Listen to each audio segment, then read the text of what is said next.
mia supereroina preferita è Flora delle Winx. Ma no, il mio supereroe preferito invece esiste davvero. Lo vuoi vedere?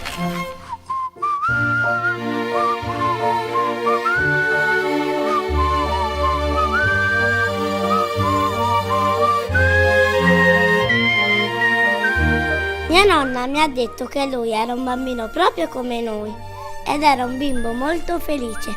Aveva tanti giochi e tanti amici. Mia nonna mi ha raccontato che lui era pagano.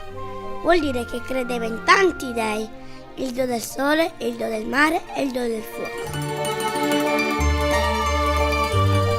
Dovete sapere che Camposano ha origini antichissime e già nell'antichità era una terra incontaminata.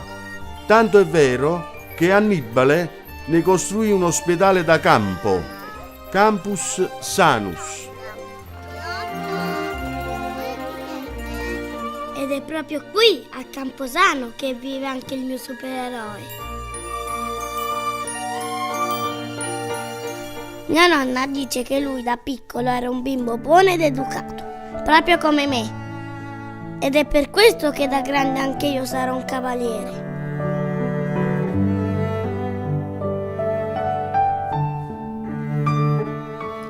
I cavalieri nel 300 d.C. erano al servizio dell'imperatore Diocleziano.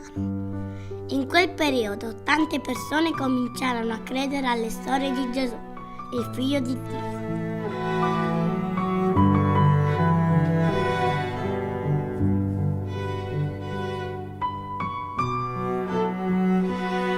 L'imperatore, che voleva avere tutti i poteri e non voleva che altri lo ostacolassero, cominciò a perseguitare e uccidere tutti i credenti cristiani, ma loro non avevano paura di morire, perché lo facevano per Gesù.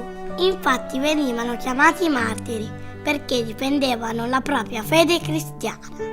Quando diventò cavaliere, venne trasferito in Sardegna, a Porto Torres, una città che aveva come governatore Barbaro, che odiava tutti i cristiani.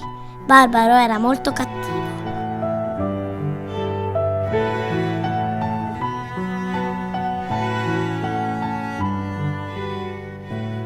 Mia nonna mi ha spiegato che a lui fu dato un compito molto importante. Lui doveva fare da guardia a 2 prigionieri cristiani, Proto e Januario. Erano 2 persone buone. L'unico loro difetto era quello di credere in Gesù e per questo vennero fatti prigionieri. Venivano picchiati ma non perdevano mai il sorriso e la felicità. Loro soffrivano nel corpo ma erano felici nel cuore perché lo facevano per amore di Gesù. Ma il mio grande supereroe li liberò. Il suo cuore buono aveva deciso che quei 2 martiri dovevano essere liberi di credere in quello che volevano. Non potevano soffrire e lui era l'unico che poteva salvarli.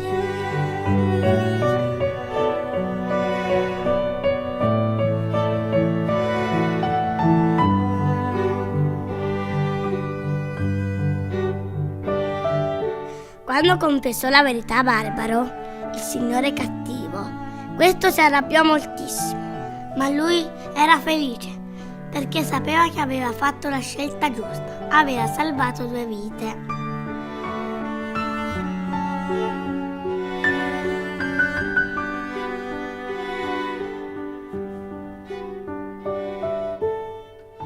Barbaro era furioso e decise di ucciderlo perché lo aveva disobbedito e perché anche lui aveva iniziato a credere a Gesù.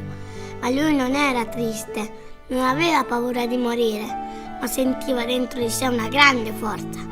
Era felice di morire per la sua fede. E così Barbaro lo portò a Balai e lì, tra gli scogli bagnati dal mare, lo decapitò.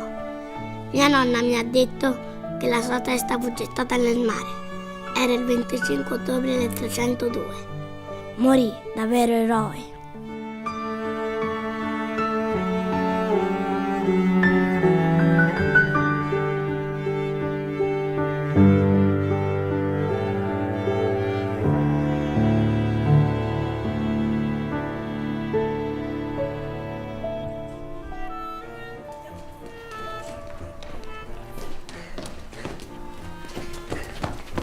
Guarda, e lui è il mio supereroe preferito, San Gavino. Ma come è arrivato fin qui? A cavallo. Mia nonna mi ha detto che ha salvato il mio avo ed è stato lui a portarlo qui.